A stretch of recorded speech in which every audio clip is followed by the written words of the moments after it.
جو بنائی گئی کس بنیاد پہ؟ عورتیں سن لیں اور مرد بھی سن لیں۔ حضرت علی رضی اللہ عنہ اکثر و بیشتر اللہ کے راستے میں جاتے تھے اور اس کی وجہ سے فاقہ آتا تھا حسنین رضی اللہ تعالیٰ عنہما پر، سیدنا حسن اور سیدنا حسین رضی اللہ تعالیٰ عنہما پر۔ ایک مرتبہ پہنچ گئے مکان پر بیٹی کے، کہا کہ بھوک پیاس سے بلبلا رہے تھے، رو رہے تھے۔ کہا کیوں رو رہے ہیں نواسے؟ کہا کہ بھوک اور پیاس کے۔ بولے پھر کیوں نہیں ان کو بہلاتی؟ تو کہا کہ چھاتیاں بھی سوکھ گئی ہیں، کئی دن کا فاقہ ہے۔ کہا علی کہاں ہے؟ کہا کہ اللہ کے راستے میں گئے۔ کہاں گئے؟ یہ نہیں فرمایا کہ سمجھتا نہیں بیوی کا حق، بچوں کا حق، بلکہ صبر کہا۔ بیٹی سے کہا بیٹی صبر کر۔ کیا کہا؟ حالانکہ جانتے تھے بیوی کا حق، بچوں کا حق، لیکن دین کے ایسے تقاضے آ پڑے تھے، کمانا جانتے تھے، بہادر تھے، اتنے بڑے بہادر کہ 40 آدمی مل کر جس دروازے کو اٹھائے، خیبر میں اکیلے شیر خدا حضرت علی نے اٹھا کر جنگ لڑی ہے، جس کو 40 آدمی اٹھا کے نہیں سکتے تھے۔ اتنے بہادر تھے، کمانا جانتے تھے۔ ایسا نہیں کہ کمائی کا ڈھنگ نہیں تھا، لیکن اتنا دین پہ لگایا کہ گھروں میں سرکار کے صاحبزادی کے گھر میں فاقہ آیا، صبر کی تلقین کی اور تسبیحات فاطمہ بتائی، اور اس کی وجہ سے سردار بنایا گیا جنت کے عورتوں کا، اس قربانی کی بنیاد پہ کہ جو تکلیف آئے گی مردوں کے اللہ کے راستے کے نکلنے میں، عورتیں اگر صبر کریں گی تو عورتوں کا مقام جنت میں ملے گا۔ یہ بات ہے۔ تو جوانوں نے ایسی قربانی دی کہ نکاح قربان کر دیا، اور پھر اللہ نے کیسی ہو رہے دی، آخرت میں کیا کیا دیں گے وہ اللہ ہی کے علموں میں ہے، اور اللہ ہم کو دکھائیں گے آخرت میں۔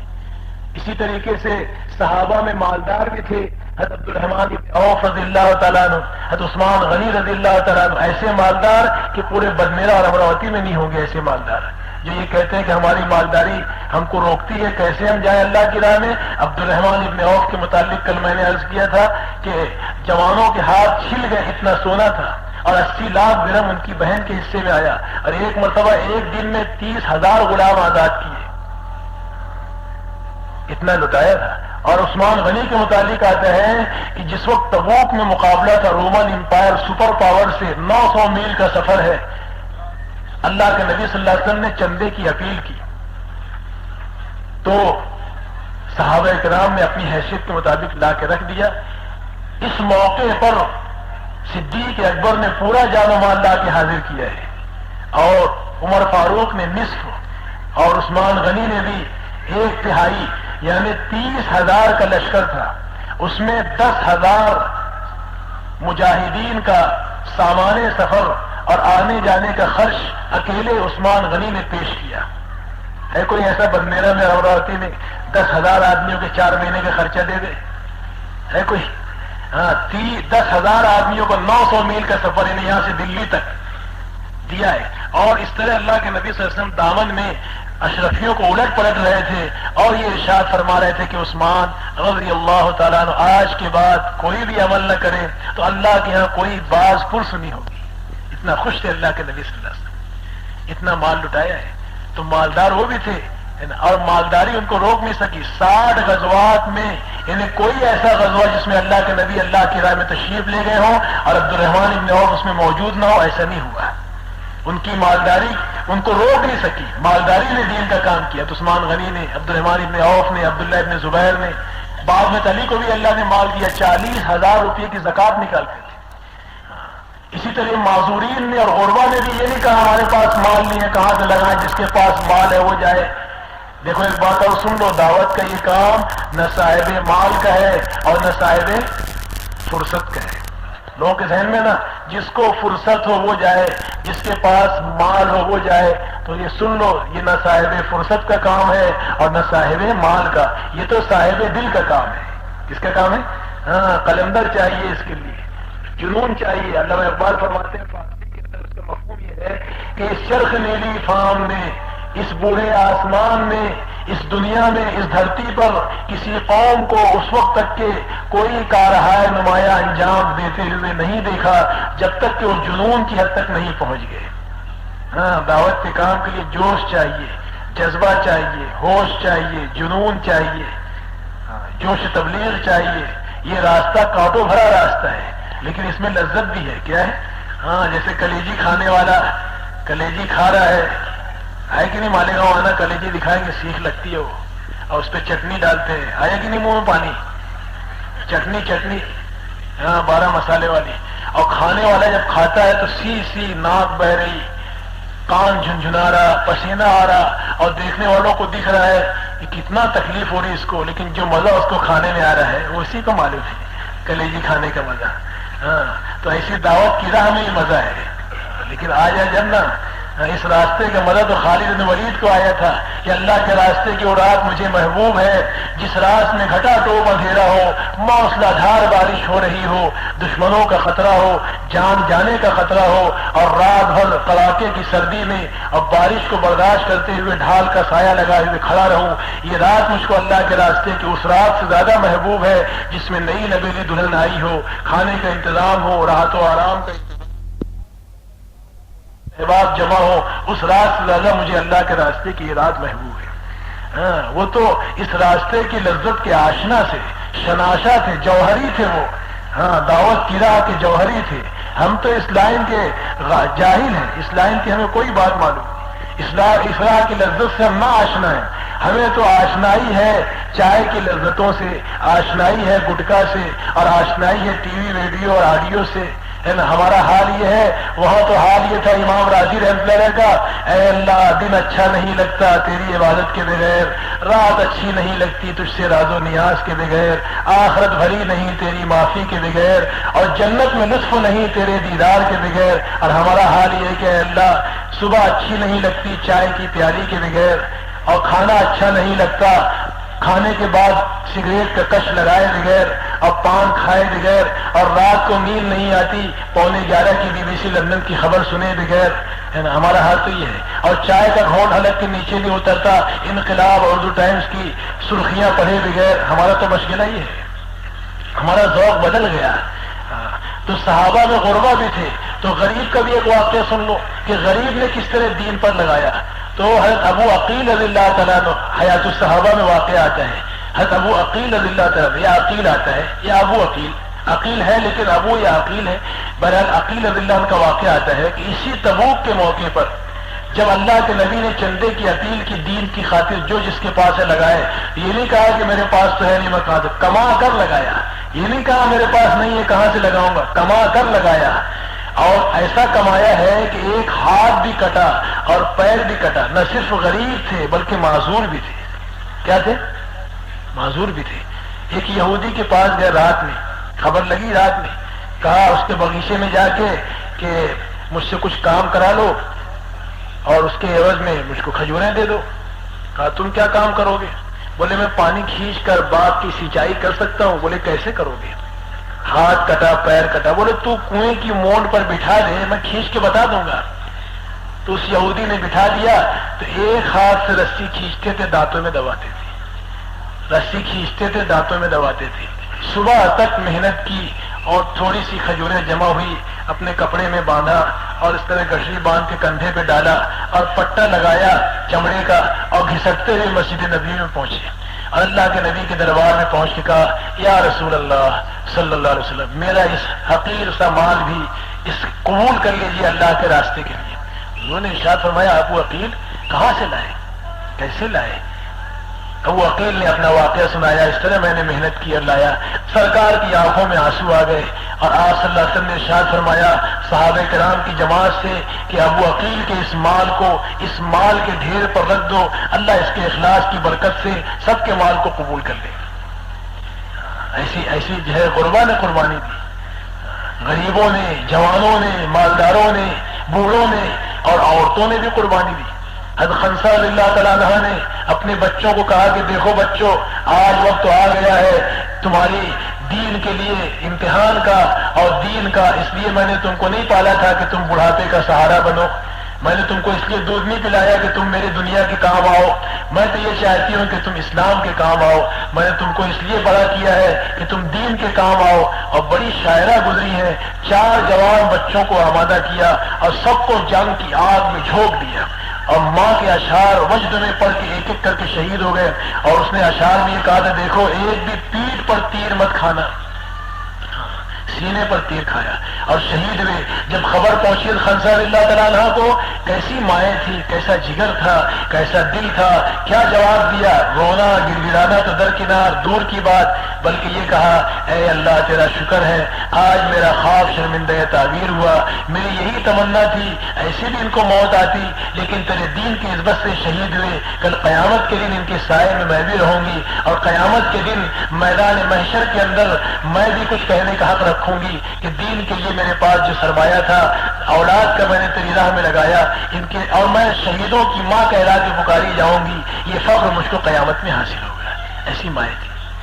ام حرام رضی اللہ تعالیٰ عنہ اور ام صفیہ رضی اللہ تعالیٰ عنہ، انہوں نے دین کے لیے غزوات تک میں شرکت کی. اللہ کے نبی نے منع فرمایا، کہا کہ ہم پیاسوں کو پانی پلائیں گے، زخمیوں کی مرہم پٹی کریں گے، جو میدان چھوڑ کے بھاگے گا اس کو میدان کی طرف واپس لوٹائیں گے. خود کام کرنے کے گنوا دیے. اللہ کے نبی نے اجازت فرما دی. جہاد تک میں عورتوں نے حصہ لیا. اسماء رضی اللہ تعالیٰ عنہ نے پوچھا، اللہ کے رسول آپ مردوں کے لیے بھی نبی ہیں، عورتوں کے لیے بھی نبی ہیں، لیکن یہ بات سمجھ میں نہیں آتی کہ ہم عورتیں بہت زیادہ محنت کرتی ہیں، مردوں کی ضرورتیں ہم سے پوری ہوتی ہیں، ان کی اولاد کی تربیت پرورش ہمارے ذمے، کھانا پکانا، کپڑے دھونا، امور خانہ داری کی ذمہ داریاں، اور ثواب میں مرد ہم سے آگے بڑھ جاتے ہیں. جہاد میں، حج میں، تیمارداری میں، جنازوں میں شرکت میں، جمعہ اور جماعت میں، اور ان سے ہم محروم ہیں. تو اللہ کے رسول کو بھی تعجب ہوا. صحابہ سے پوچھا، بتاؤ کسی عورت کو تم نے ایسا سوال کرتے ہوئے سنا؟ تو صحابہ نے عرض کیا کہ اللہ کے رسول ہم تو سوچ بھی نہیں سکتے تھے کہ ایک عورت بھی ایسا سوال کر سکتی ہے. آپ نے ارشاد فرمایا، اسما ان عورتوں کی طرف سے جن عورتوں کی طرف سے تم نمائندہ بن کے آئی ہو، ان سے کہہ دو کہ 3 باتیں اگر تم کرو گی، عورتوں سے کہو کہ اے عورتیں اور اے خواتین، تم جب تمہارے مرد اللہ کے راستے میں جائیں دین کی سرفرازی کے لیے 4 مہینہ 40 دن یا کم و بیش اوقات کے لیے، میں ترجمانی کر رہا ہوں اللہ کے نبی کی بات کی، یعنی تمہارے مرد جب اللہ کی راہ میں جائے یا جہاد میں، آپ کے الفاظ اس طرح قریب کہ اللہ کی راہ میں یا حج میں یا ایسے دینی کاموں میں جائیں جس کو آپ نہیں کر سکتی عورت ہونے کی وجہ سے، جب ان کاموں میں تمہارے مرد جائیں تو تم 3 کام اگر کر لو گی تو تم کو ثواب پورا ملے گا جتنا تمہارے مردوں اور شوہروں اور خاوندوں کو ملے گا. کیا فرمایا؟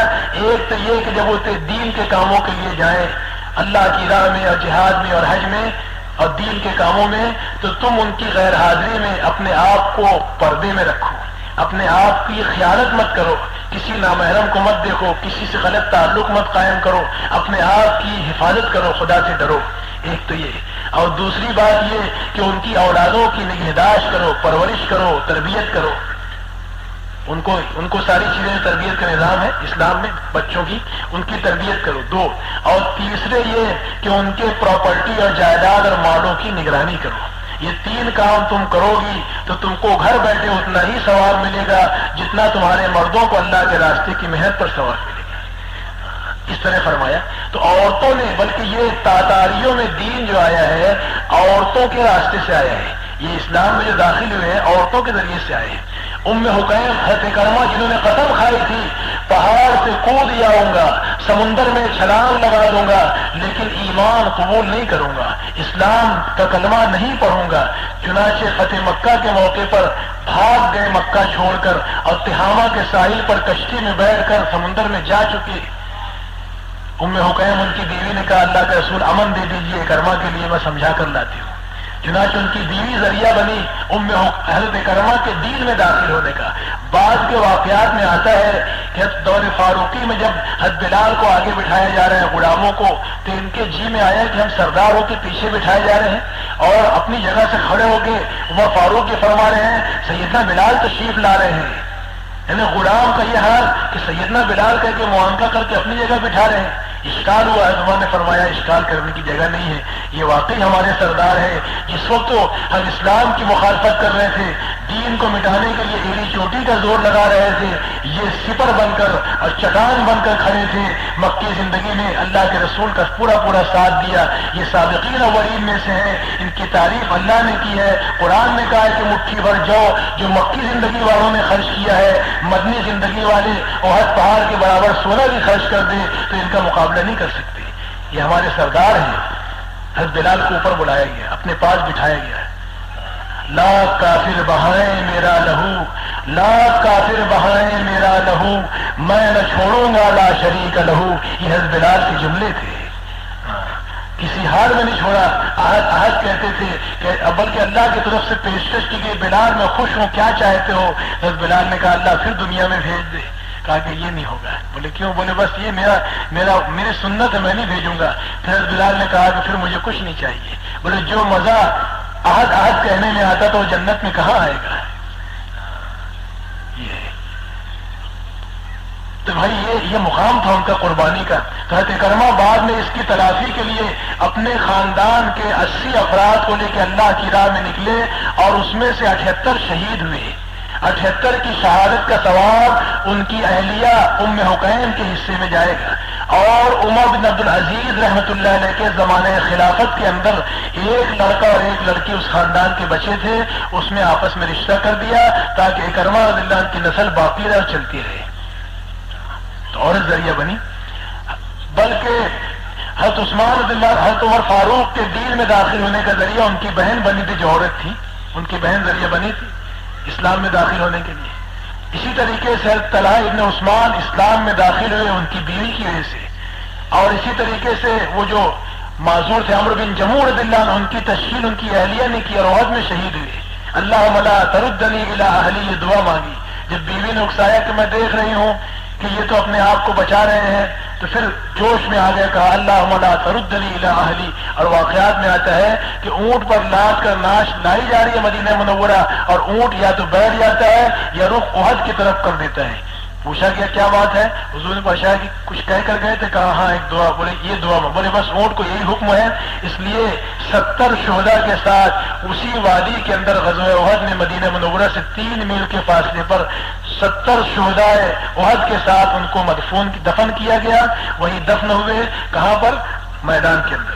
عمرو بن جموع، حضرت سہیل اور حضرت امیر حمزہ رضی اللہ تعالیٰ اسی میدان میں دفن کیے گئے. ان کی زیارت کے لیے مدینہ منورہ جاتے ہیں حجاج کرام. اللہ نے ہم کو بھی موقع دیا، گئے تھے، وہاں حاضری دی تھی. ان شہداء کو خراج عقیدت پیش کیا گیا اور ان کے لیے دعائیں کی گئی. بہرحال یہ کہنے کا مقصد یہ ہے کہ عورتوں نے بھی ایسی قربانیاں دی ہیں کہ دور عمر فاروق جیسے جو ہے ان کے اس میں آئے. اور آگے کے واقعات میں جتنے اولیاء اللہ ہیں ان کی تاریخ کل میں نے بھی عرض کیا تھا. ان کی ماؤں کی تربیت کا نتیجہ میں نے کل بڑے پیر صاحب کا واقعہ سنایا، ماں کیسی اور باپ کیسے. ماں کی تربیت، بلکہ ایک واقعہ بچپن کا آتا ہے. بڑے پیر صاحب ہمارے علاقے میں بڑے پیر صاحب کہتے ہیں اور غوث پاک بھی کہتے ہیں اور شیخ عبد القادر جیلانی رحمۃ اللہ بھی کہتے ہیں. گیلان کے رہنے والے تھے اس لیے جیلان ان کا وہ گاؤں کا نام ہے. تو ماں نے بچپن میں شیخ عبد القادر جیلانی رحمۃ اللہ کے لیے 40 سونے کے سکے محنت مزدوری کر کے کمائے اور بیٹے سے کہا کہ بیٹا علم حاصل کرنے کے لیے تمہیں بغداد جانا ہے. چنانچہ تیاری مکمل کی، 40 اشرفیاں بغل میں سیدھی اور کہا بیٹا ماں کی ایک نصیحت یاد رکھنا. کہا کیا امی کیا نصیحت ہے؟ کہا کہ ایک نصیحت یہ ہے میری اور اللہ کے نبی کا فرمان بھی ہے، الصدق ینجی والکذب یہلک او کما قال علیہ الصلوۃ والسلام. سچ نجات دیتا ہے اور جھوٹ ہلاک کر دیتا ہے. اس لیے بیٹا میری ایک نصیحت ہے کہ ہمیشہ سچ کہنا. کیا کہنا؟ ہمیشہ سچ کہنا. میری یہ نصیحت پلو باندھ لو اور جاؤ، اللہ مالک ہے تمہارا علم حاصل کرنے کے لیے. ماں نے اپنے بیٹے کو بھیجا. شیخ عبد القادر جیلانی بچے ہیں. واقعات میں آتا ہے سفر شروع ہوا قافلے کے ساتھ اور راستے کے اندر جو ہے ڈاکوؤں نے حملہ کیا. پہلے ڈکیٹی بہت ہوتی ہے اس لیے قافلے کے ساتھ جاتی، جیسے یہاں کہیں کہیں ڈاکہ پڑتا ہے ٹرک ایک ساتھ جاتی ہے. لوگ کو معلوم ہے یہاں لٹتا ہے تو وہاں ایک ساتھ ٹرک جمع کرتے ہیں پولیس والے اور 20-20 25-25 گاڑیاں ایک ساتھ چھوڑتے ہیں تاکہ لوٹ مار سے ان کی حفاظت ہو. بعض علاقے ایم پی میں اور بعض جگہ ایسے ہیں واقعات، اندور کے راستے میں کہیں کہیں ہوتا ہے ایسے واقعات. تو لوٹ مار ہو گئی، ان کو بھی پکڑا. ایک ڈاکو نے کہا تیرے پاس کیا ہے؟ ماں کی نصیحت یاد آ گئی. کہا 40 اشرفی. یہ تو جھوٹ بولنے کا موقع ہوتا ہے نا، چھپانے کا، گول مول کرنے کا. لیکن کہا کہ 40 اشرفی ہیں. بولے کہاں ہیں؟ بولے میرے آستین میں میری ماں نے سی دی تھی. اس کے دل پر بجلی گری کہ ایک بچہ سچ کہتا ہے. سردار کے پاس لے گیا، کہا کہ اس بچے سے پوچھیے. سردار نے پوچھا کیا بات ہے تیرے پاس کیا ہے؟ کہا کہ 40 اشرفی ہیں. کہاں ہیں؟ صحیح بتا دیا. اس کے دل پر بھی چوٹ لگی اور اس نے کہا کہ بچہ ہو کے سچ کہتا ہے. بس وہیں سے واقعات میں آتا ہے اس کی زندگی بدل گئی. اور وہ سارے ڈاکوؤں نے ڈکیتی سے توبہ کی اور وہ سب نیک اور ولی بن گئے ان کی سچائی پر. ابھی سے ان کی کرامت کا ظہور شروع ہو گیا اور پھر آگے چل کے اتنے بڑے امام بنے. تو اتنے ان کے ہاتھوں اتنوں کو ہدایت ملی. آتا ہے ان کا جب بیان ہوتا تھا تو کبھی جنت پہ بیان ہوتا تھا تو مجمع میں جنت کا نقشہ ایسا کھینچتے تھے کہ اس کو سن کر بعضوں کی روح نکل جاتی تھی. 4 5 جنازے ان کی مجلس سے اٹھتے تھے. اور کبھی جہنم کا بیان کرتے تھے تو 5 6 جنازے جہنم کے خوف سے لوگ کی روح پرواز کر جاتی تھی. اتنی تاثیر اللہ نے ان کی باتوں میں دی تھی. اب بتاؤ کتنوں کو ہدایت ملی ہوگی ان کے دور میں. یہ سارا ثواب ان کی ماں کو ملے گا جنہوں نے ان کو شیخ عبد القادر جیلانی رحمت اللہ علیہ بنایا علم سکھا کر. تو مائیں آئے دیکھیں آپ کی گودوں میں کیسے جھیالے اور کیسے دین کے ہیرو پیدا ہوئے تھے, دین کے مجاہد کہ جن کا نام آج تک زندہ جاوید ہے. اسی لیے ہم کہتے ہیں کہ ہم مائل نہیں, ہم قائل نہیں ماتم کے, ہم قائل نہیں ماتم کے. ماتم وہ کرے جو قائل ہے ماتم کے. ہم زندہ جاوید کا ماتم نہیں کرتے. یہ تو زندہ جاوید ہستیاں ہیں, سیدنا حسن, سیدنا حسین رضی اللہ تعالیٰ عنہما, اور اسی طریقے سے بڑے پیر صاحب شیخ عبد القادر جیلانی رحمۃ اللہ علیہ. تو بتاؤ یہ سارا ثواب ان کی ماں کو ملے گا کہ نہیں ملے گا؟ اور کل میں نے عرض کیا تھا امام بخاری کو, محمد ابن اسماعیل کو امام بخاری بنانے والے ان کی ماں تھی. ماں کی تربیت نے ان کو امام وقت بنایا. خود امام صاحب فرماتے ہیں اپنی ماں کے ساتھ میں نے تاشکند, بخارا, بالبک, حمص, اسقلان, دمشق, مکہ معظمہ, مدینہ منورہ, کوفہ اور ان مقامات کا سفر کیا جہاں ائمہ حدیث, استاد حدیث موجود تھے. میں نے 1000 اساتذہ کرام سے علوم حدیث کو جمع کیا اور سیکھا اور بخاری شریف تصنیف کیے. تو یہ ماں کی دعا تھی. وہ بچپن میں نابینا بھی تھے, کسی بیماری کی وجہ سے بینائی چلی گئی تھی.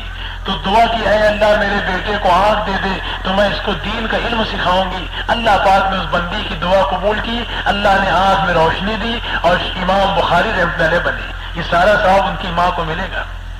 عورتوں کی قربانی ہے. اور یہ صابر کلیری رحمۃ اللہ کے متعلق یا بختیار کاکی رحمۃ اللہ یا خواجہ باقی باللہ, یہ 2 3 بزرگوں میں سے کسی کا واقعہ ہے کہ بچپن میں ان کی ماں نے ایسی تربیت کی تھی کہ ماں یہ کہتی تھی جب وہ کھانا مانگتے تھے تو ماں کہتی تھی بیٹا کھانا اللہ دیتے ہیں, روزی اللہ دیتے ہیں, تم 2 رکعت نماز صلاۃ الحاجہ پڑھو اور اللہ سے مانگو اے اللہ میں بھوکا ہوں مجھے کھانا دے. اس طرح تربیت کی. جب وہ نماز پڑھ کے دعا مانگتے تھے تو ان کی امی جان جو ہے وہ گھی روٹی اور کھانے کی چیزیں محراب اور طاق میں رکھ دیتی تھی. تو وہ جب سلام پھیرتے تھے تو کہتی تھی بیٹا دیکھ تو نے اللہ سے مانگا اللہ نے بھیج دیا. تو بیٹے کا یقین کیا بنا, اللہ دیتے ہیں. کون دیتے ہیں؟ اللہ. چنانچہ ایک دفعے کا واقعہ ہے کہ خواجہ باقی باللہ رحمۃ اللہ یا بختیار کاکی رحمۃ اللہ کی والدہ جو ہے وہ چلی گئی. یا صابر کلیری رحمۃ اللہ, تینوں میں سے کسی کا ہے, میرا نام ذہن سے نکل گیا. جی بختیار کاکی رحمۃ اللہ کا واقعہ. تو بختیار کاکی رحمۃ اللہ ہے نا, جیسا کہ کل میں نے واقعہ بیان کہ ان کے انتقال پہ انہوں نے ہی وصیت کی تھی کہ میری نماز جنازہ وہ شخص پڑھے. تو ان کی ماں جو ہے پڑوس میں کسی کام سے چلی گئی تھی. ہوتا ہے کبھی کوئی نمک لانے آگ لانے چلی جاتی تھی پہلے عورتیں کوئی ضرورت سے. اب عورتیں جب جمع ہوتی ہیں تو کچھ بات اور چھڑی جاتی ہے. عورتیں جب جمع ہو جائیں, ایک لطیفہ ہمارے اسکول کے زمانے میں ایک طالب علم نے کہا تھا اور پہلا انعام اس کو ملا تھا. اب عورتیں کہیں ناراض نہ ہو جائیں کہہ دیں تو کہا کہ ایک درخت کے نیچے چند عورتیں خاموش بیٹھی تھی, بس اتنا ہی کہا تھا. تو کہیں ایسا ہو سکتا ہے کہ چند عورتیں جمع ہو جائیں اور خاموش بیٹھیں تو کچھ نہ کچھ بات کرتی ہیں, تیری بہو ایسی, میری ساس ایسی ہے کہ نہیں. تو کہنے کا مقصد یہ ہے کہ عورتیں تھوڑا بات لمبی ہو جاتی ہے تو دیر ہو گئی. اب ادھر ان کو بھوک لگی, کھانے کا وقت ہو گیا. بختیار کاکی رحمۃ اللہ نے وضو کیا, نماز پڑھی, اللہ سے مانگا. اللہ علام الغیوب ہے, اللہ پاک نے دیکھا میری بندی گھر میں ہے نہیں اور میرا ننا منا بندہ اور جو ہے وہ دعا مانگ رہا ہے, کہیں ایسا نہ اس کے یقین میں بگاڑ آ جائے, فرشتوں کے ذریعے براہ راست کھانے کا انتظام کرائے. جاؤ بولے اس کے لیے انتظام کرو. اب ادھر ماں کو خیال آیا کہیں بیٹا کھانے کا وقت ہو گیا ہے, کہیں ایسا نہ ہو گڑبڑ ہو جائے. دوڑی ہوئی آئی, دیکھا کہ بیٹا کھا رہا ہے. ماں نے کہا بیٹا کہاں سے لائے؟ بولے امی آپ ہی نے تو بتایا ہے, میں نے اللہ سے مانگا اللہ نے دے دیا. بولے امی سنو. بولے کیا؟ بولے آج تو ایسا لذیذ کھانا ہے کہ کبھی ایسا نہیں ملا, کبھی ایسا کھانا نہیں ملا, کیونکہ تو اللہ کی طرف سے آیا تھا. تو ماں نے بیٹے سے کہا کہ بیٹا آج تجھ کو اللہ سے لینے کا ڈھنگ آ گیا, آج تجھ کو اللہ سے لینے کا. ہاں مانگنے کا سلیقہ آ گیا. ایسی تربیت ماؤں نے کی تھی. جب یہ میدان میں آئے تو سپر طاقت کا بھی مقابلہ کیا اور پھر جو ہے انہوں نے جو ہے کسی سے نہیں ڈرے. جیسے سلطان ٹیپو کا واقعہ, انگریز حکومت سے نہیں ڈرے, بلکہ مولانا مدنی رحمۃ اللہ کے واقعات میں آتا ہے کراچی کی کورٹ میں مقدمہ چلا اور گئے. وہاں جانے کے بعد جو ہے مولانا محمد علی جوہر بھی تھے ساتھ میں. مر کے جوہر کھلے. یہ سب ان کی ماؤں کی تربیت تھی. ایسے جیالے تھے, کہتے تھے انگلینڈ میں جا کے کہا گولڈ میز کانفرنس کے اندر, اور انگلینڈ کے اندر رائل فیملی کے اندر اور وہاں لارڈ کے اندر جو لارڈ ہوتے ہیں بڑے بادشاہ, کہا یا تو ہندوستان کو آزادی دینی ہوگی یا اس ملک میں میرے قبر کے لیے جگہ دینی ہوگی. میں غلام ملک میں جانا نہیں چاہتا, آزادی لے کے جاؤں گا, نہیں تو قبر یہی لندن میں بنے گی. بولی ایسی تقریر کی تھی اور وہی نماز پڑھی. انتقال ہوا, بیت المقدس میں دفن ہوئی. تو مولانا جوہر بھی ساتھ میں تھے. جب وہاں مقدمے میں آیا, انگریز مجسٹریٹ نے پوچھا کہ تم نے ایسا فتویٰ دیا ہے کہ انگریز فوج میں داخل ہونا مکروہ اور حرام ہے. تو مولانا مدنی رحمۃ اللہ نے فرمایا میں پہلے بھی کہتا تھا, آج بھی کہتا ہوں اور آئندہ بھی کہوں گا کہ انگریز کا ساتھ دینا حرام ہے. مولانا جوہر نے کہا کہ کہاں بات کر رہے ہو, کس کے سامنے ذرا سنبھال کے. تو کہا مولانا مدنی نے مولانا جوہر صاحب سے کہ خاموش رہو, کفن لے کر آیا ہوں. کیا لے کے آیا ہوں؟ کفن لے کے آیا ہوں. اس کا انجام سوائے تختہ دار کے اور کیا ہوگا. لیکن نہیں تھی موت, اس لیے بچ کے آ گئے. برما گئے سیرت پر بیان کرنے کے لیے. برما والوں نے بلایا مولانا مدنی رحمۃ اللہ کو, سیرت پاک پر بیان کیجیے, اللہ کے نبی کی سیرت پر. اور منع کر دیا کہ دیکھو انگریز کی CID لگی ہے نا, اس لیے آپ انگریزوں کے خلاف کوئی بات مت کرنا. آپ سیرت کے نام سے آئے ہیں, سیرت ہی کی بات کرنا. تو مولانا مدنی رحمۃ اللہ نے کہا بھائی دیکھو مجھ کو منع کر دیا گیا ورنہ میں انگریزوں کے خلاف یہ کہتا, مجھ کو منع کر دیا گیا ورنہ میں انگریزوں کے خلاف یہ کہتا, مجھ کو منع کر دیا. اور سب بول ڈالے اس نے جو بولنا تھا. ایسے جری تھی. تو یہ ماؤں کی تربیت تھی. یہ مولانا یوسف صاحب نے فرماتے تھے جو چیزیں تم ہمارے اندر دیکھ رہے ہو یہ ہمارا کمال نہیں, ہماری گھر کی عورتوں کا کمال ہے. کس کا کمال ہے؟ ہماری گھر کی عورتوں کا کمال ہے. ان کی تربیت کا کمال ہے کہ یہ ہمارے اندر ہی آ رہے ہیں. تو گھر کی عورتیں جو ہیں کہتے ہیں کہ وہ ان کے وضو کے ساتھ روٹی پکانا, وضو کے ساتھ بچوں کی تربیت کرنا, یہ گھروں کے اندر خیر لاتے ہیں. اس لیے محترم ماں اور بہنوں جو دور دراز سے سن رہی ہیں, آپ یہ مت سوچو ہم گھر کی چار دیواری میں رہ کر کیا کر سکتی ہیں. ارے آپ نے تو ایسے مرد میدان دیے ہیں, اپنی گودوں میں ایسے غوث اور قطب اور ابدال اور مجذوب پیدا کیے ہیں جنہوں نے دنیا کی کایا پلٹ دی, ملکوں کا کلچر پلٹ دیا, ملکوں کی زبانیں پلٹ دی اور علاقوں میں جا کر چھا گئے. یہ تمہاری دین تھی. لیکن آج ہماری گودیں اس سے خالی ہیں. آج ہمارے بچے اوپر سے ہیرو اور اندر سے زیرو ہیں. یہی حال ہے. ایک طالب علم سے پوچھا, معلمہ نے 33 بچیاں تھی کلاس کے اندر, اور معلمہ نے کہا کل 18 ذی الحجہ کی تاریخ ہے اور کل جو ہے حضرت عثمان غنی رضی اللہ عنہ کی شہادت کا دن ہے, اس لیے کل اسکول کی چھٹی رہے گی. اس کے بعد معلمہ نے پوچھا طالبات سے, اور یہ کون سی طالبات ہیں؟ 7ویں کلاس کی, یعنی ان کی عمر 13 سال کے قریب ہو جاتی ہے, بالغ کے قریب ہو جاتی ہے یا بالغ ہو جاتی ہے 13-14 میں. اب اس عمر کی بچیوں سے جو باہوش ہے, سمجھدار ہے اور آدھی ماسٹرنی ہو چکی ہے. کتنی؟ ارے 7ویں وہ لوگ آدھی ماسٹرنی ہو گئی نا, یعنی آدھی گریجویشن ہو گئی ان کی. کہا کہ بتاؤ حضرت عثمان غنی کون تھے؟ اور یہ ایسی کلاس میں پوچھا جا رہا ہے, ایسے علاقے میں جہاں کی دینداری مشہور ہے نا, اور جھوپڑ پٹی کا علاقہ بھی نہیں, پکا گھروں کا علاقہ جہاں کی تعلیم مشہور ہو. اور پوچھا کہ بتاؤ کون تھے؟ سب خاموش. ایک بچی جس کے گھر میں تعلیم ہوتی تھی اس نے کھڑے ہو کہا کہ جو ہے معلمہ صاحبہ یہ خلفائے راشدین میں سے ہیں اور خلیفہ ثالث تھے, تیسرے خلیفہ تھے. یہ بات اس نے بتائی. تو یہ حال ہے کہ آج ہم خود نہیں جانتی ہیں تو بچوں اور بچیوں کو کیا بتائیں گے. بعضوں سے میں پوچھتا ہوں کتنے پارے قرآن کے؟ 35 ہیں کہ 40؟ تو 35 بولتے ہیں. کیا بولتے ہیں؟ یہ حال ہے مسلمانوں کا. پارے نہیں معلوم. بچوں کو اپنے نبی صلی اللہ علیہ وسلم کا روضہ کہاں ہے نہیں معلوم. ایک دفعہ پوچھا ہمارے نبی کا نام, بولے غوث پاک, یعنی شیخ عبد القادر جیلانی کا. حالانکہ وہ بزرگ تھے لیکن نام ان کا لیا, یعنی اپنے نبی کو بھی بھول گئے. یہ امت کا حال, یہ اپنے محسن کو بھول گئے. تو یہ ہماری بے توجہی کے اثرات ہے. یہ ٹی وی ریڈیو نے ہم کو ایسا پھنسایا ہے کہ اولاد کی تربیت سے بھی ہم غافل ہو گئی. ہاں, یہ بہت احتیاط کرنے کی چیز. آج ٹی وی آ بھی گیا, چھا بھی گیا. دلی میں ہم لوگ گئے تو ائمہ مساجد کہہ رہے تھے، بولے صاحب دعا کرو. انہوں نے کہا کیا دعا کریں؟ بولے کوئی پڑھنے آتا نہیں، کس کو پارا پڑھیں؟ بولے ٹی وی ہوٹلوں پر چوراہوں پہ چالو ہے، بچے بغل میں قاعدہ بغدادی لے کے ٹی وی دیکھتے ہیں. کون ان کو سمجھائے؟ بولے کون مسجد تک لائے؟ یہ حال ہے آج. اس لیے دوستو ضرورت اس بات کی اور عورتوں کو کہ گھروں کے اندر رہ کے وہ بہت کچھ کر سکتی. جیسے یہ واقعات بتاتے ہیں، سب سے پہلے اسلام قبول کرنے والوں میں کن کا حصہ ہے؟ عورتوں ہی کا ہے. ام المومنین حضرت خدیجہ الکبریٰ رضی اللہ تعالیٰ عنہ سب سے پہلے اسلام کو قبول کرنے والی. سب سے پہلی شہادت اسلام میں عورت ہی کی ہے. حضرت سمیہ رضی اللہ تعالیٰ عنہ اسلام کی جڑوں میں سب سے پہلے جن کا خون گیا ہے وہ عورت ہی کا خون ہے، حضرت سمیہ رضی اللہ تعالیٰ عنہ. سب سے بڑی محدثہ عورتوں میں عائشہ صدیقہ رضی اللہ تعالیٰ عنہ ہے. تو عورتوں کے یہ واقعات ہیں. محترم ماں اور بہنوں، آپ بھی اپنی گودوں میں ایسے جھیالے پیدا کر، یہ نہیں دیکھتے غیر مسلم کا مکان ہے یا مسلمان کا مکان ہے. ہم سمجھتے ہیں کہ آگ اگر نہیں بجھائی گئی تو ہمارا گھر بھی اس آگ کی زد میں، ہماری جائیداد، ہمارے پیسے بھی اس آگ کی زد میں آ جائیں گے. بلا تفریق مذہب و ملت ہم سب دوڑ پڑتے ہیں. اس وقت دنیا میں بے دینی کی آگ لگی ہے.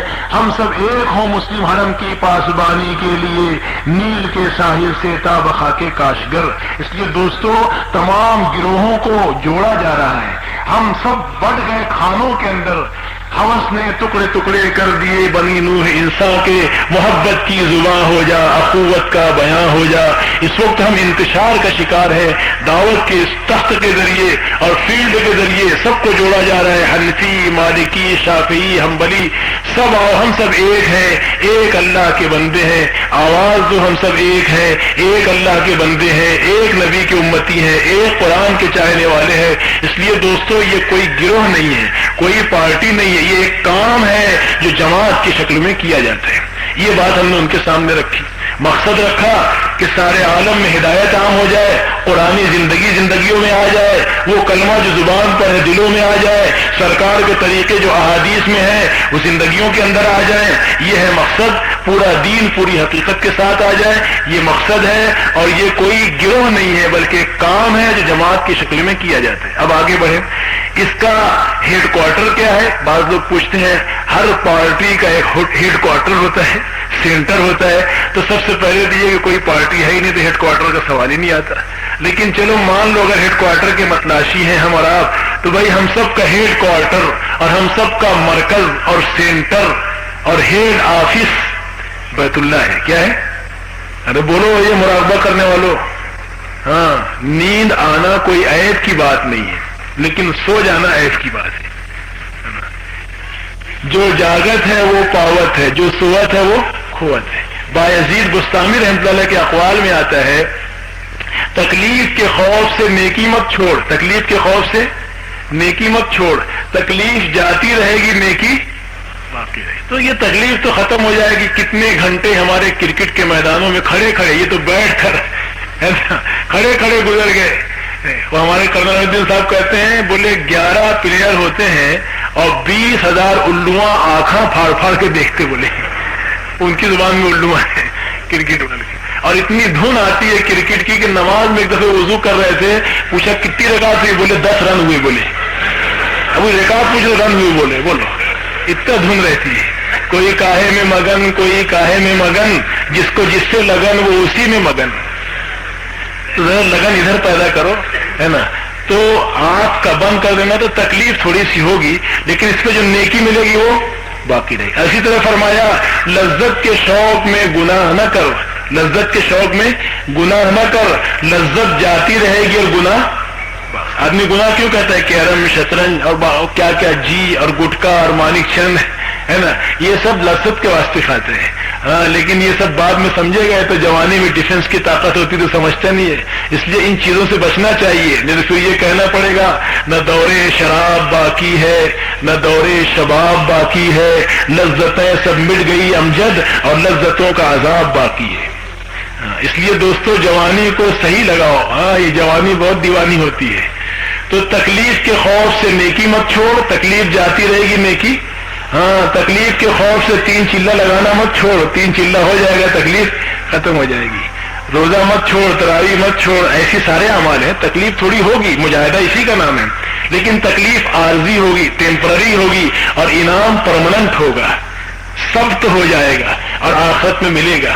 اس لیے یہ فرماتے تھے مریدین کی تعلیم کے لیے۔ اور دوسری بات فرماتے تھے لذت کے شوق میں گناہ نہ کر، لذت جاتی رہے گی گناہ۔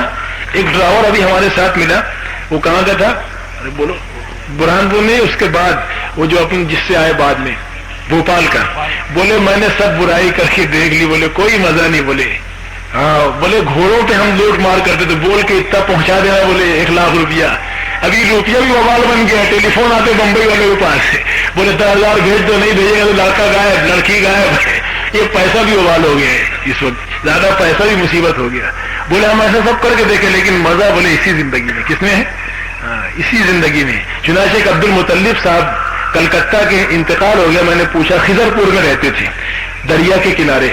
ان کا واقعہ ہے کہ وہ ہمارے مالیگاؤں بھی آئے تھے، 2 مرتبہ آئے، اور بہت انہیں ایسے وہ تھے لٹیرے کہنا چاہیے، اور وہ اسمگلنگ کا کام کرنے والے کہ مستان مرزا کے ساتھ کام کرنے والے، اور بمبئی اور کلکتہ پولیس بھی اس کو پہچانتی ہے، پرانے جو پولیس والے ہیں وہ جانتے ہیں ان کو، ان کا نام وہاں پہ لسٹ میں رہتا ہے نا ملزمین کا نام، تو وہ بولتے تھے میرا نام ابھی بھی ہے، بولے بمبئی کلکتہ پولیس پہچانتی ہے، لیکن تبلیغ والوں کے ہاتھ لگ گیا، بولے میں ایک دفعہ گشت کر رہے تو لوگ آ گئے شراب خانے پہ، کہاں آ گئے؟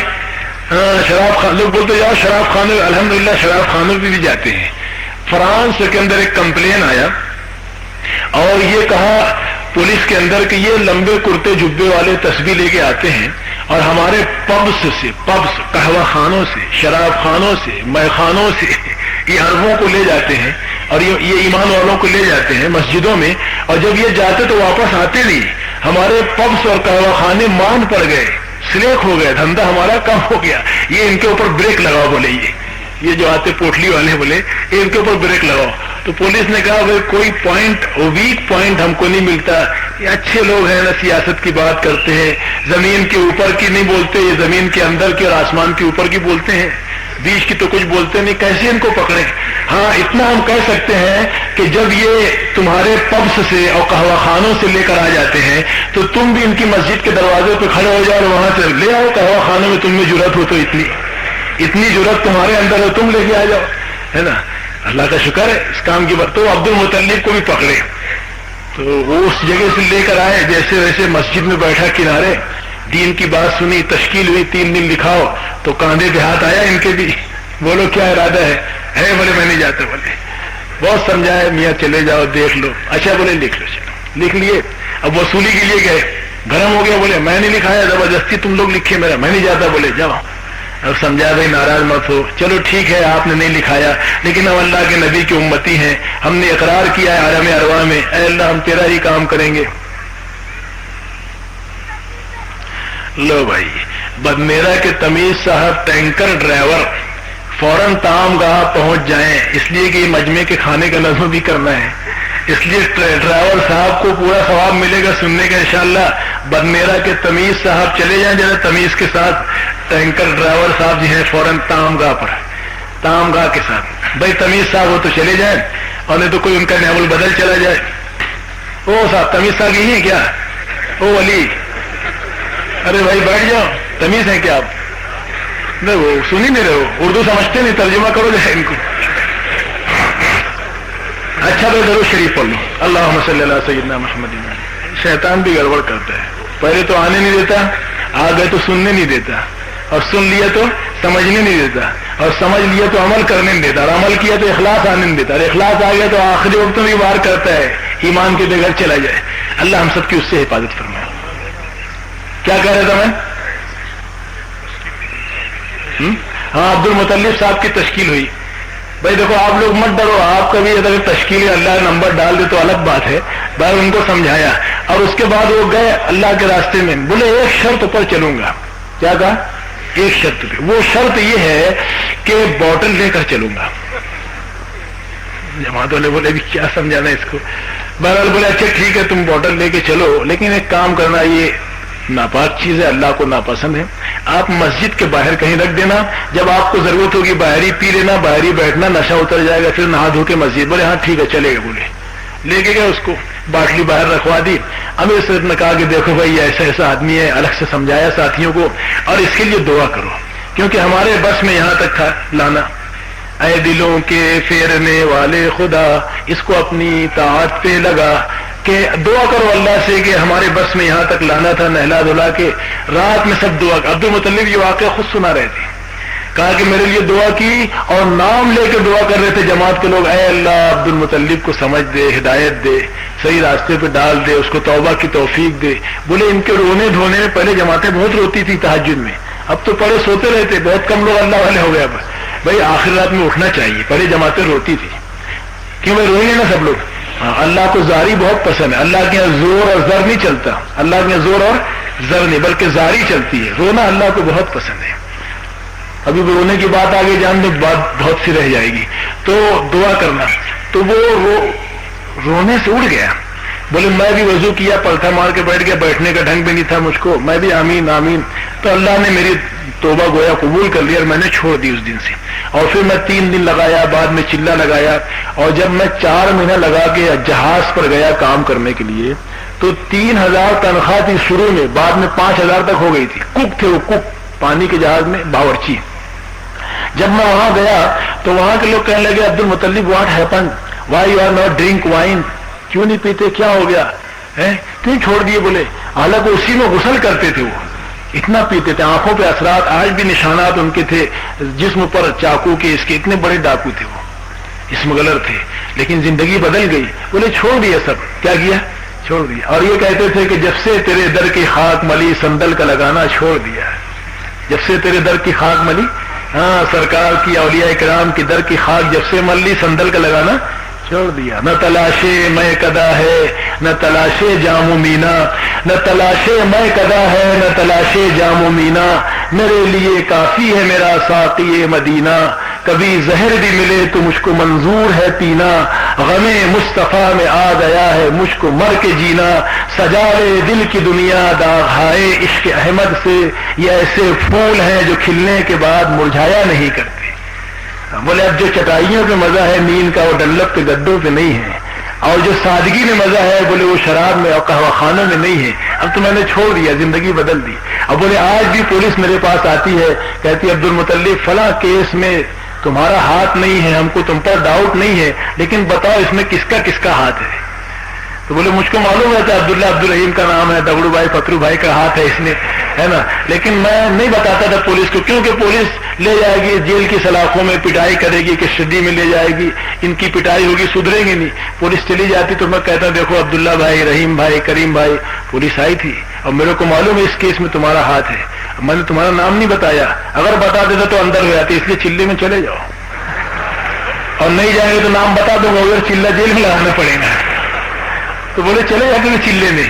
تو پولیس انسپیکٹر کہتا تھا کلکتہ کا، بولے متعلق 40 دن میں کیا پوریا کھلاتا ہے، بولے زندگی بدل جاتی رہو گی، بولے جتنے جیل میں سب کو بھیجو، بولے 40 دن. ایسا ہوا.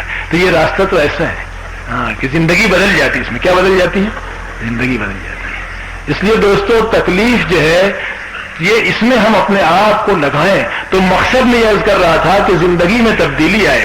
تو دعوت کا مقصد یہ ہے کہ ہم سب ایک ہو جائیں اور دین کا کام کریں. اب آگے چلیں، ہیڈ کوارٹر کی بات چل رہی تھی. ہم سب کا مرکز اور ہیڈ آفس بیت اللہ ہے. کیا ہے؟ بیت اللہ یعنی اللہ کا گھر، اور مدینہ منورہ جہاں سرکار کا روضہ ہے. یہ 2 مقامات ہمارے لیے مرکز کی حیثیت ہے. کیوں میں ہے کہ نہیں؟ اس میں کوئی شک ہے؟ ارے بولو نہیں. تو یہ ہمارے مراکز ہیں. اب لوگ پوچھتے ہیں آپ کے رہنما کون، آپ کے قائد کون، اور آپ کے رہبر کون، اور آپ کے لیڈر کون، آپ کے صدر کون، پریسیڈنٹ کون، سیکریٹری کون. ایک مزاج ہوتا ہے لوگوں کا، صدر کون، سیکریٹری کون، خازن کون.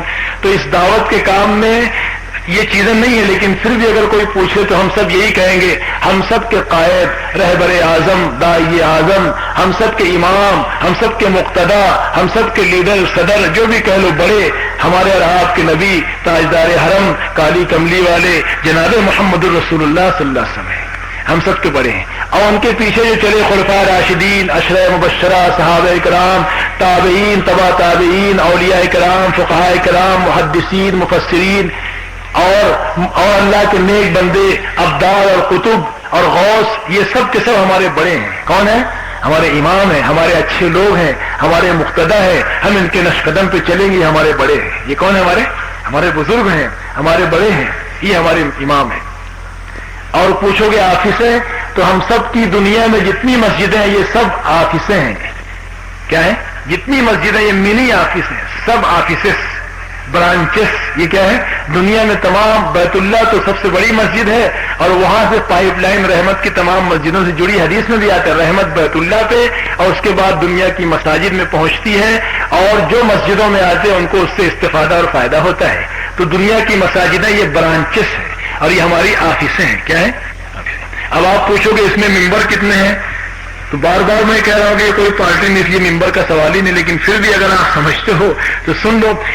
اس کام کے ممبر، کام کہنا چاہیے پارٹی نہیں، اس جماعت کے ممبر، اس کام کے ممبر دنیا میں کہیں کے بھی رہنے والے ہوں اور کسی مسلک کے ہوں، شہری ہو یا دیہاتی، حنفی ہو یا مالکی، شافعی ہو یا حنبلی، افریقی ہو یا امریکی، گجراتی ہو یا مہاراشٹرین، جن کا کلمہ لا الہ الا اللہ محمد الرسول اللہ ہے، وہ سب اس کام کے ممبر ہیں، وہ سب اس کے رسپانسبل اور اس کام کے ذمہ دار ہیں. کیوں ہے کہ نہیں ہے؟ کہ دین دنیا میں زندہ ہو جائے، اللہ کا کلمہ دنیا میں بلند ہو جائے، اس کی ذمہ داری ہم سب پر ہے، مردوں پر بھی، عورتوں پر بھی. عورتیں بھی تعاون کریں، مرد بھی تعاون کریں. تو یہ سب ہم اس کے ممبر ہیں. اب آخری بات سن لو.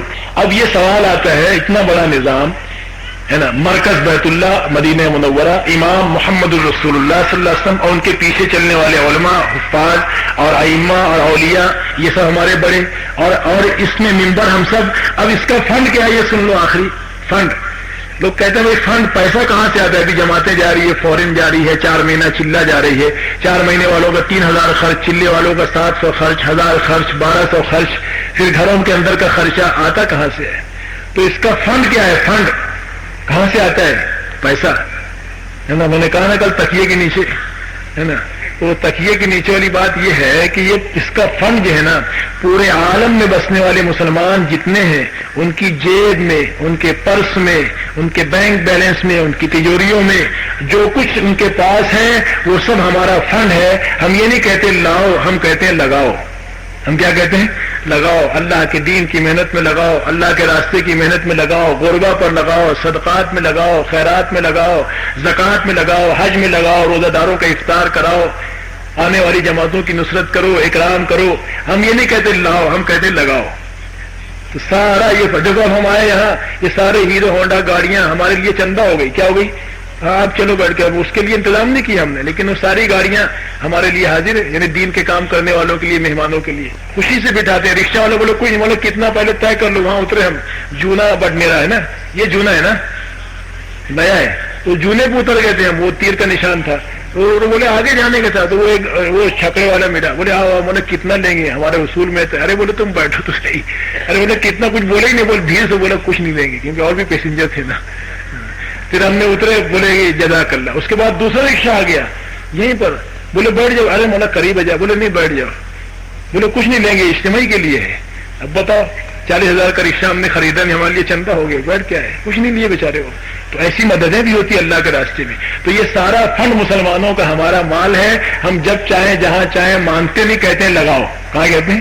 لگاؤ. تو بس یہ دعوت کی محنت سیدھی سادی ہے، اس کو آپ سمجھنے کی کوشش کریں. اب اس کے لیے آخری گزارش یہ ہے کہ اس کام کو ہم سب کو مل کے کرنا ہے. کیسے کرنا ہے؟ اس میں مرد بھی چلیں، عورتیں بھی کریں.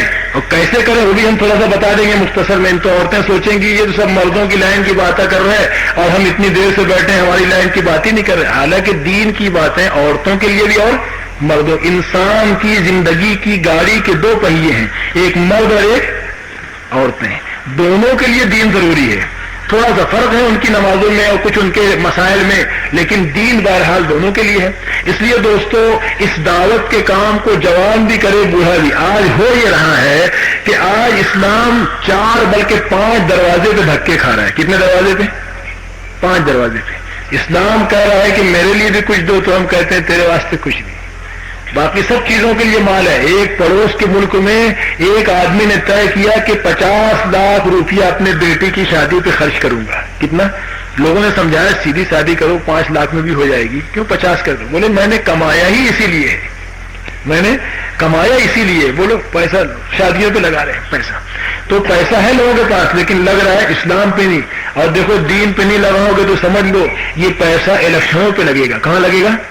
میونسپلٹی کا الیکشن، اسمبلی کا الیکشن، پارلیمنٹ کا الیکشن، اسکول کا الیکشن، الیکشنوں پہ لگے گا. کہاں لگے گا؟ جان بھی اور مال بھی. اور اگر وہاں نہیں لگا تو انجیکشنوں پر لگے گا. کہاں لگے گا؟ High pressure, low pressure, sugar, یہ ہو رہا وہ ہو رہا، گھبراہٹ ہو رہی، ابو الہول ہو رہا، یہ سب ہوگا. انجیکشن لگو. کہاں لگے گا؟ انجیکشن پہ. بولے 50 روپے کا انجیکشن 50 دن تک لگے گا، 90 دن تک لگے گا. تو پیسہ بچاؤ گے تو الیکشن پہ، اور نہیں تو پھر انجیکشن پہ. اور اگر انجیکشن میں نہیں لگا تو پھر سیشن میں لگے گا. کہاں لگے گا؟ سیشن میں، کورٹ میں، مقدمہ بازی میں، اس میں لگے گا.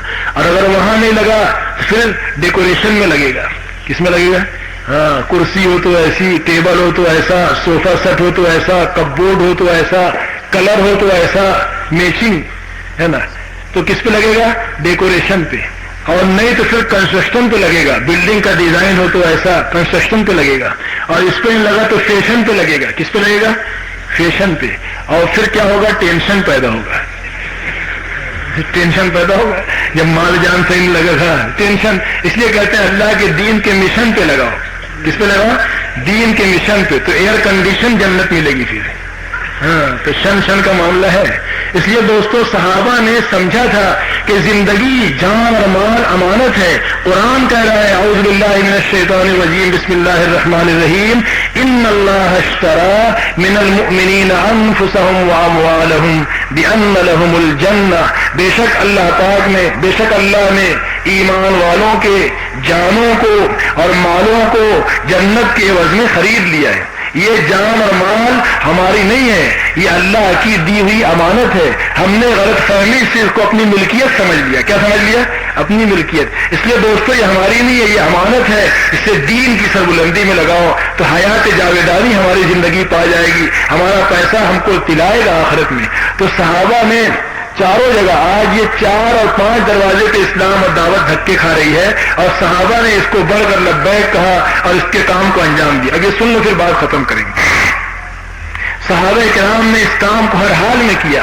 آج جب جوان کے پاس جایا جاتا ہے دین کا سندیش لے کر اور یہ کہتے ہیں کہ چلو آپ دین کے کام کے لیے وقت دو، تو کیا کہتا ہے جوان؟ ارے بھائی یہ تو بوڑھوں کا کام ہے، جو ریٹائر ہو گئے ہیں، جن کو کوئی کام نہیں ہے نا. الال لوگوں کا کام ہے، ریکامے لوگوں کا کام ہے. یہ بوڑھے بیٹھے رہتے ہیں ہوٹلوں پر، گھروں میں، ان کو لے جاؤ، ان کو کوئی کام کاج نہیں ہے. ہمیں تو ابھی کرکٹ کے میدان چاہیے، اور ابھی تو ہمیں گلچھرے اڑانے کے دن ہے نا، اور ابھی تو جی کی چاہتوں کے پورا کرنے کے دن ہے. جاؤ بولے ان کے پاس. اب بوڑھوں کے پاس جاؤ تو بوڑھا کہتا ہے بھائی دیکھو پہلے تو میں 4 پاؤں پہ چلتا تھا، اس کے بعد 2 پاؤں پہ، آج کل 3 پاؤں پہ چلتا ہوں. سمجھے کہ نہیں سمجھے؟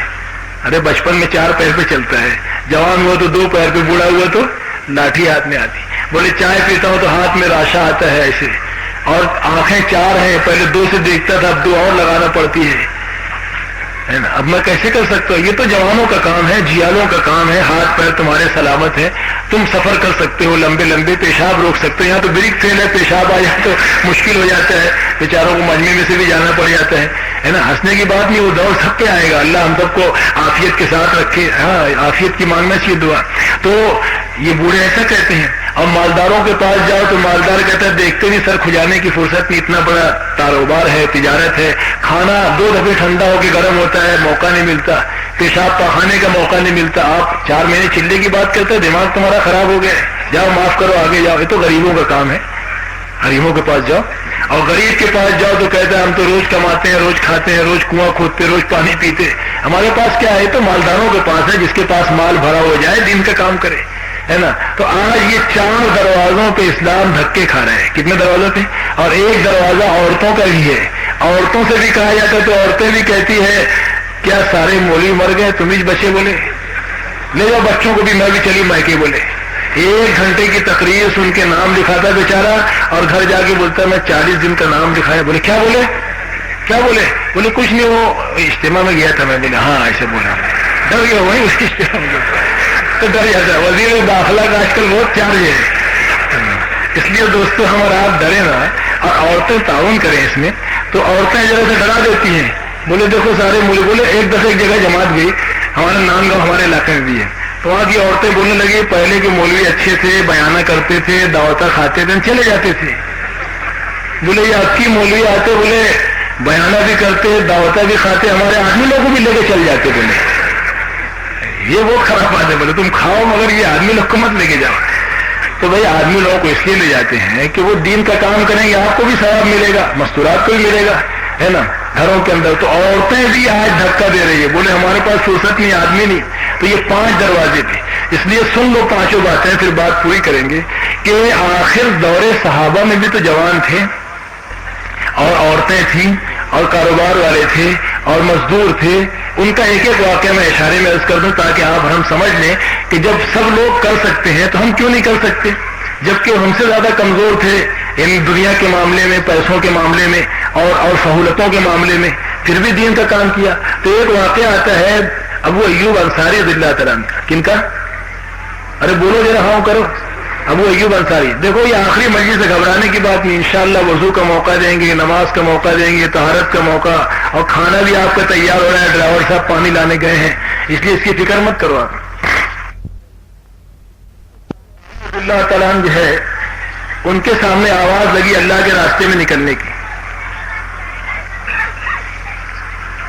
تو انہوں نے کہا، جی ہاں، انہوں نے یہ کہا کہ مجھے بھی اللہ کے راستے میں لے کر چلو. آپ کے صاحبزادوں نے فرمایا ابا حضور آپ تو ہمیشہ جاتے رہے ہیں، اب اس معذوری میں تو اللہ نے بھی عذر جو ہے معذورین کو عذر قبول کیا ہے، آپ کیوں جو ہے نکلتے ہو؟ تو فرمایا کہ ان فرو خفافوں و ثقالا، یہ آیت مجھ کو بیٹھنے نہیں دیتی، نکلو ہر حال میں، چاہے ہلکے ہو یا بھاری، یعنی بیمار ہو یا تندرست، تنگی میں ہو یا فراخی میں، ہر حال میں دین کا کام کرو. یہ آیت مجھ کو بیٹھنے نہیں دیتی.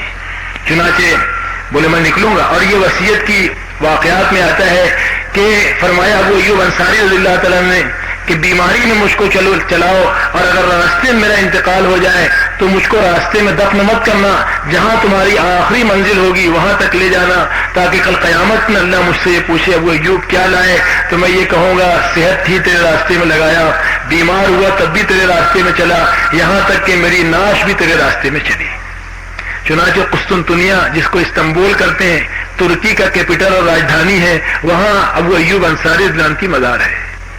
اتنا لمبا موتی کا محل ملے گا. راستے میں انتقال ہوا اور ان کی وصیت کے مطابق استنبول کے اندر دفن کیا گیا. 90 یا اس سے اوپر کی عمر تھی. تو بتاؤ یہ زوفا اگر یہ عذر کرتے ہیں تو ابو ایوب انصاری کو کھڑا کیا جائے گا، جنہوں نے ضعیفی کے عالم میں اور بیماری کے عالم میں اور 90 سے اوپر کی عمر کے عالم میں اللہ کے راستے میں نکلے دین کی محنت کے لیے. ان کو بیماری یا بڑھاپا ان کو روک نہیں سکا. تو یہ بوڑھوں کی مثال ہے. اسی طریقے سے کوئی اگر یہ کہے کہ میں جوان ہوں، ابھی تو زندگی کے خواہشات پورے کرنے کے دن ہے، تو ہم سے زیادہ جوان صحابہ تھے، ان کے سینوں میں دھڑکتا ہوا دل تھا، ارمان تھے، خواہشات تھی، اور بہت کچھ ان کے اندر بھی تھا. بلکہ جو طاقت ان کے اندر تھی ہمارے پاس کچھ بھی نہیں ہے. ہم تو ایک بیوی سنبھال نہیں سکتے، وہ تو 4 بیویاں رکھتے تھے، ہے نا. اور ان کے اندر بھی دھڑکتا ہوا دل تھا، سب چیزیں تھی. لیکن جب دین کا پیغام ان کے سامنے آتا تھا، اچھل کے نام لکھاتے تھے، ایڑیوں کے بل، پنجوں کے بل کھڑے ہو کے نام لکھاتے تھے. حالانکہ اللہ کا رسول واپس کرتے تھے، پھر بھی دکھاتے تھے. چنانچہ آتا ہے واقعات میں حضرت جلیبیب کا واقعہ. جوان تھی، کڑیل جوان، اور ابھی نکاح نہیں ہوا. اللہ کے نبی صلی اللہ علیہ وسلم نے ارشاد فرمایا جلیبیب آپ کا رشتہ ہوا؟ کہا کہ نہیں. بولے میں کالا کروٹا ہوں، ہونٹ میرے موٹے ہیں، رنگ کالا ہے، غلام ہوں، میرا کوئی ٹھکانہ نہیں، مجھ کو کون لڑکی دے گا؟ تو ان صحابی کا نام بھی آتا ہے حیات الصحابہ میں، جن کے پاس اللہ کے نبی نے بھیجا جاؤ فلاں صحابی کے مکان پہ اور کہو کہ اللہ کے رسول نے مجھ کو بھیجا ہے، اس لیے آپ جو ہے اپنی بچی کا نکاح مجھ سے کر دیں. نہ لڈو ہے نہ پیڑا، دیکھو کتنا آسان تھا نکاح. اور گئے، اور خود گئے براہ راست مکان پہ پیغام لے کر، بیچ میں کوئی نہیں. اور جانے کے بعد اللہ کے نبی صلی اللہ علیہ وسلم کا پیغام سنا دیا. تو صحابی تھوڑا سوچ میں پڑ گئے کہ یہ غلام اور یہ کیسے کہ لڑکی دوں، لیکن نبی کی بات کا انکار بھی نہیں کر سکتے تھے. تو انہوں نے کہا کہ بھائی ٹھیک ہے، غور کریں گے، مشورہ کریں گے. واپس چلے گئے. بچی نے کہا ابا جان کیا بات ہے؟ کہا کہ کوئی بات نہیں بیٹا. بولے نہیں کہو کیا بات ہے. بہت اصرار کیا تو باپ نے کہا کہ ایسا ایسا معاملہ تھا رشتے کا، آپ کے رشتے کے لیے اللہ کے نبی نے بھیجا تھا. تو بچیوں کا ذہن بنا تھا دیکھو عورتیں سنیں کیسے ذہن تھا صحابیات کا ان کی بچیوں کا. بچی نے کیا کہا ابا جان سے, حالانکہ ابا اس کی رعایت و مروت میں رشتہ قبول نہیں کر رہے تھے کہ میری بچی کو میں ایسا شوہر, تھوڑا سوچتا ہے آدمی نا. تو بچی نے یہ کہا کہ ابا جان یہ رشتہ قبول کر لو, اللہ کے رسول نے بھیجا ہے. کس نے بھیجا ہے؟ اللہ کے رسول نے بھیجا ہے. اللہ کے رسول اگر ناراض ہو جائیں گے تو ہماری دنیا آخر بگڑ جائے گی. چنانچہ اس کو ایک شاعر نے قلم بند کیا ہے بچی کی باتوں کو چند اشعار میں. بچی نے اس طرح کہا, غور کر ابا نہ تو اس کے رنگ کالے کو دیکھ, غور کر ابا نہ تو اس کے رنگ کالے کو دیکھ, میں تو یہ کہتی ہوں کہ بھیجنے والے کو دیکھ. میں نے یہ مانا کہ رنگ میں کالا اور حسن میں بھی ماند ہے, میں نے یہ مانا کہ رنگ میں کالا اور حسن میں بھی ماند ہے, مگر بھیجنے والا تو ابا 14ویں کا چاند ہے. جس نے بھیجا ہو تو 14ویں کا چاند ہے, اس لیے سرکار کی بات کو قبول کر لو. چنانچہ واقعات میں آتا ہے رشتہ قبول ہو گیا, بلایا او جلیبی آئیے آئیے, کیا ہے؟ بولے رشتہ منظور ہے, جاؤ تیاری کرو. ان کو کیا تھا, بچی راضی ہے اور یہ بھی چاہتے تھے. بہرحال گئے یہ اللہ کے نبی کی خدمت میں. کیا ہوا؟ بولے رشتہ منظور ہے لیکن میرے پاس کوئی سامان نہیں تیاری. کہا عثمان غنی رضی اللہ عنہ کے پاس جاؤ اور کہو کہ مجھ کو کچھ شادی کے انتظام کے لیے کچھ دے دیں. چنانچہ کچھ رقم دی اور یہ لے کر بازار گئے خریدی کے لیے.